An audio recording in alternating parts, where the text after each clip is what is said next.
Alright everybody, diecastmania here, and today I guess we're taking a little look down Odd Excavator Alley. So this is going to be a video on some old equipment literature. So anyway, specifically JSW, or Japan Steel Works. So anyway, this was a relatively, to the rest of the world, this is a relatively short-lived series of hydraulic excavators. But anyway, they started out in 1964 as a licensed build of O&K machines from Germany. So it was originally Nikko O&K. And towards the 70s was the indigenous, so to speak, Japanese excavator technology matured. The need for the technical collaborations and everything kind of went on the wayside. And yeah, so anyway, JSW, as known to most of the world. I believe the Japanese home market was just Nikko, like that. They use like NC numbers instead of the BH. I'm gonna assume the BH is backhoe. So anyway, this is a industrial design study, or article about that process anyway. From the 1970s. So this was done in 77 by GK Design Group in Japan. You can actually search up BH70L and it'll lead you to their website where they talk a little bit about it. But anyway, so this is all in Japanese for the most part. I think this came out of like a car magazine or something. So it's really just showing different kinds of equipment from around the world and analyzing like the design of it and the aesthetics. There's a cool one, a Yugoslavian Loader, German grader of some sort. Shiko co-rings with IHI.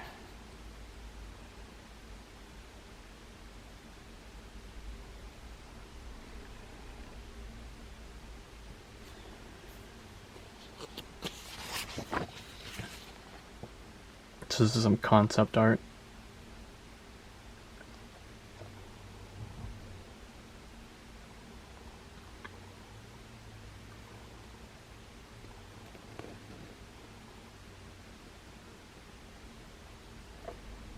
So as you can see here, they were trying to break away from the conventional concept that they analyzed in the first two pages.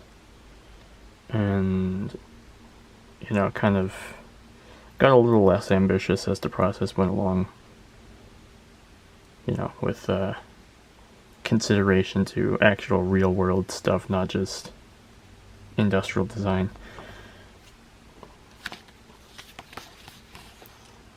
So here's a more final sketch. This one still says O&K on it, RH4.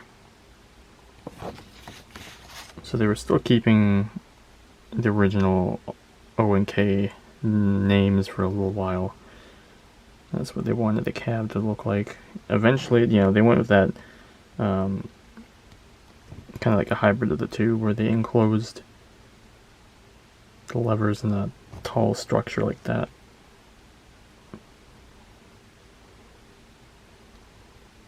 Here's a cardboard model, and they actually said that the hydraulic cylinders were expo markers for scale anyway.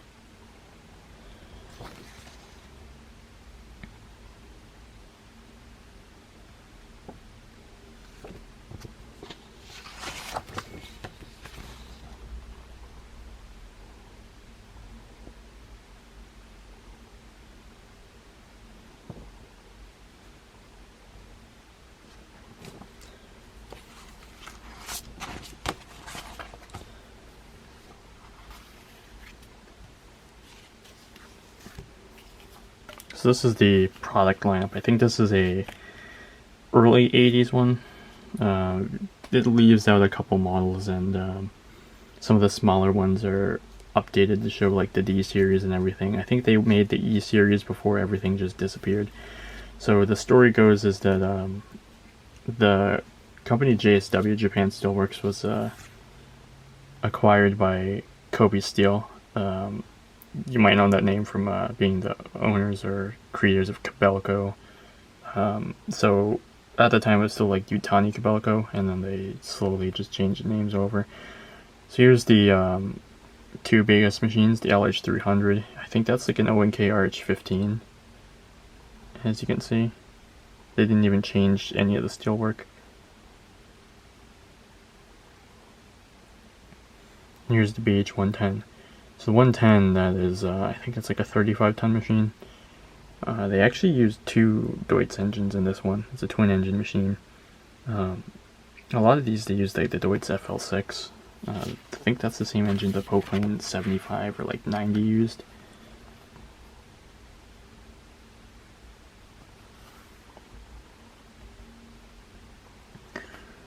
So anyway, these after a while they started to use the more typical cab, more conventional cut and paste Japanese cab.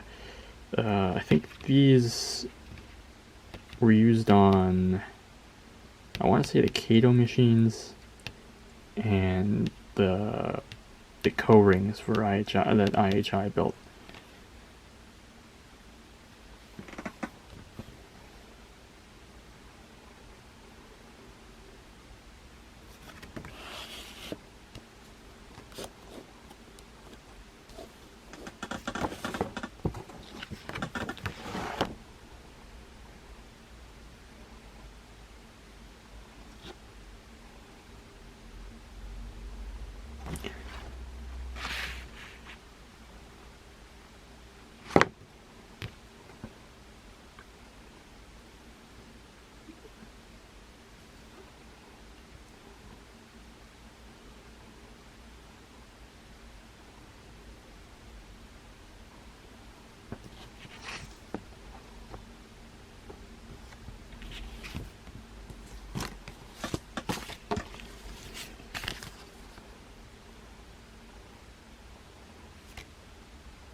Yeah, that's all the basic specs summed up. I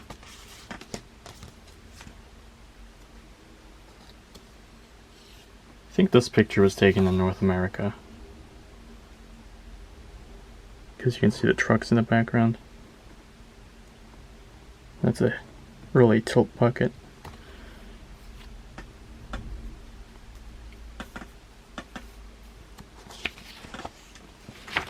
Yeah, so this is a picture taken in Ontario, Ken Gordon excavating.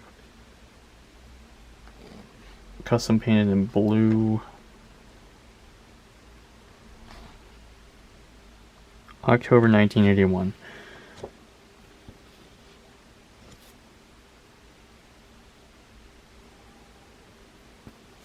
And you can see the two little stacks in the counterweight.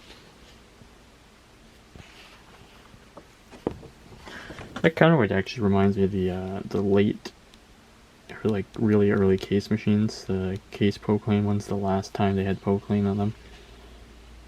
In the late 90s, I think. Same shape.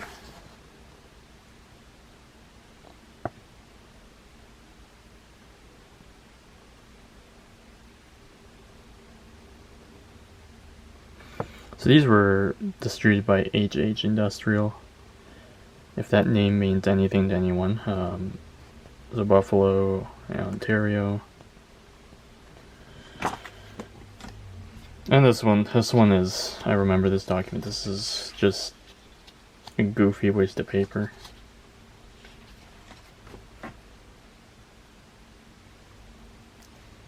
I mean, aside from the obvious that you can't find parts anymore.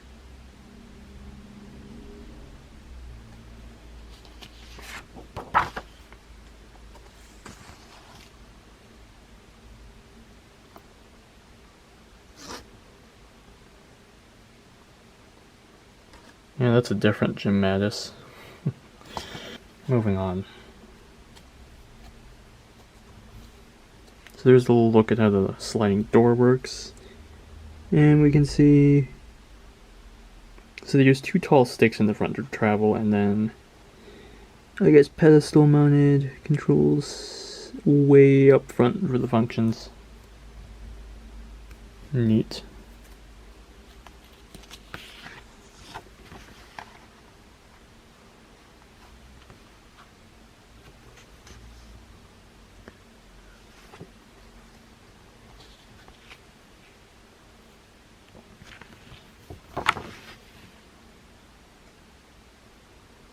Some Mitsui Deutz are built under license.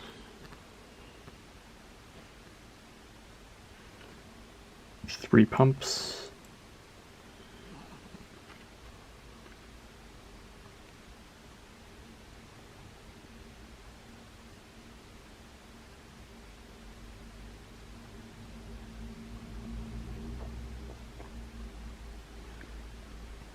Just like all the other European machines at the time, no guarding underneath.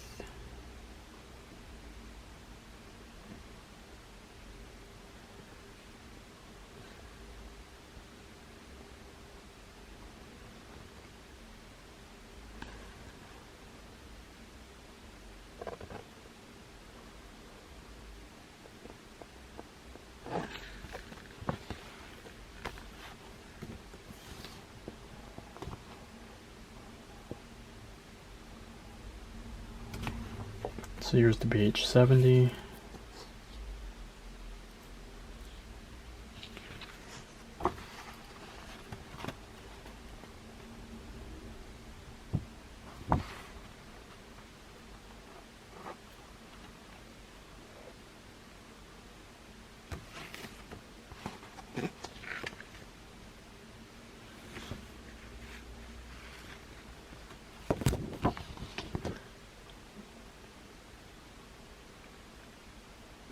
So these were actually, I think they were branded by Pettibone, the forklift company, for a really, really short time in the US. And I think a company called like Titan Excavators. Yeah, some little part that you can only find like one sentence about in one of the old Earth Movers books.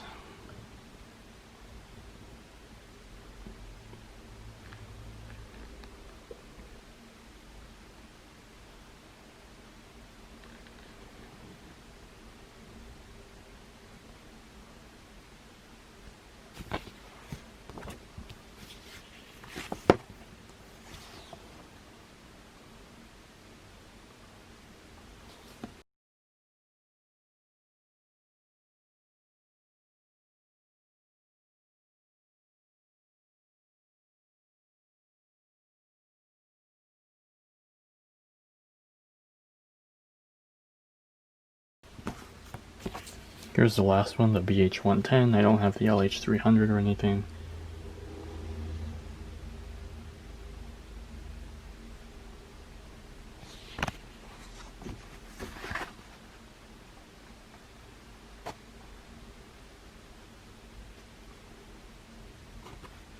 So this one's the twin engine one.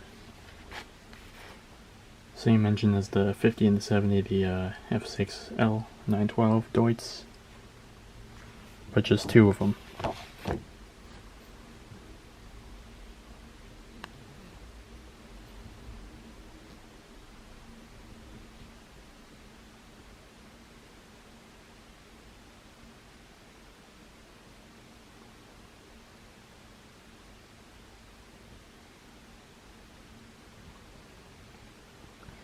So they were trying to say the two engines was better.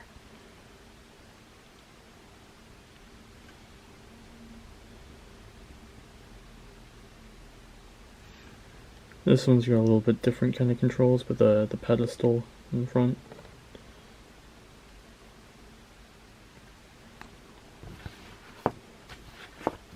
And this is more of the same. Now, I'll just go over this one really, really quickly.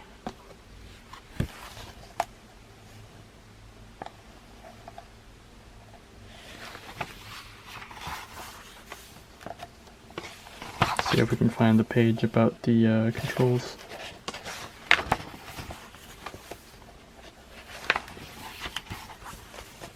Ah, there we go.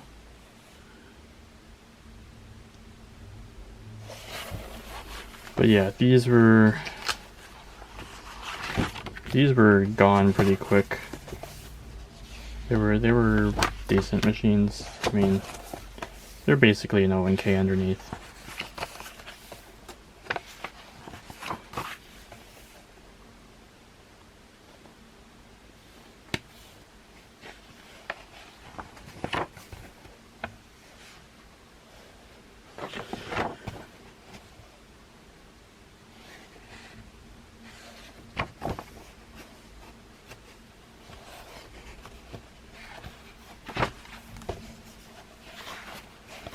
I really want to say the last ones just started to look like the final co-ring machines. I'm not really sure. That those ones are pretty sure were IHIs, but maybe some things got scrambled around. But yeah, there's our little look down Odd Excavator Alley for today. I don't know what we're covering next time. Maybe some co-ring, some Mitsubishi, or MDI Yutani. I don't have a whole lot of information on MDI or Mitsubishi, but I'll show what I got. So anyway, there you go. Thanks for watching.